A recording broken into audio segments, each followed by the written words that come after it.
If you couldn't tell, I'm British, and yes, I do call chips, crisps, and fries chips, because that's what they're called. And yes, I do have to pay a TV license, and I am best mates with the Queen. The weather here in the UK is unpredictable. One day it's raining, the next day it's sunny for about 3 seconds before it starts to rain again. Then it's windy, and you get hit by a flying bird. Speaking of wind, I have very mixed feelings about wind. Me and wind, we have a very love-hate relationship. It's mostly hate though. A cold breeze can be really nice, especially in the sun. And being in extreme wind is pretty fun. But it absolutely ruins my hair. Before leaving to go somewhere, I usually look fine, and my hair is soft, and it looks nice. But as soon as I step outside, it gets annihilated.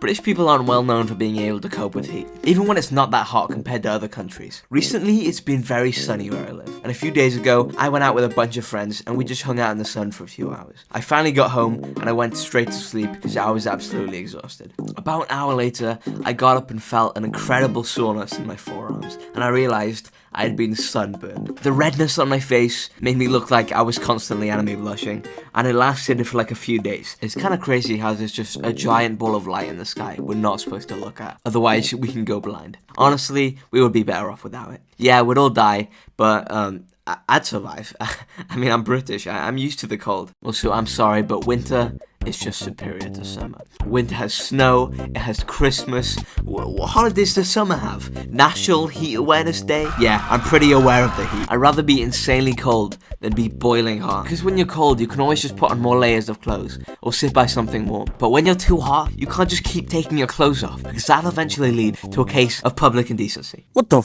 Snow. It really doesn't snow often where I live. Whenever it does snow, it's always like a few months after Christmas. Like, dude, you're 4 months late. No one cares anymore. I think my personal favorite weather is rainy weather. One of the most relaxing sounds ever is sitting inside with the rain pitter-pattering on your window. Going out for a walk in the rain is also amazing. By the average person's standards, the weather in Britain may kinda suck, especially if you enjoy the sunlight. But personally, I love it. Also, fog/mist has gotta be one of the coolest weathers. Going for a walk outside in the fog can be super spooky, but it's pretty cool. The only thing to worry about is what lurks in the mist, but I'm sure it's totally fine.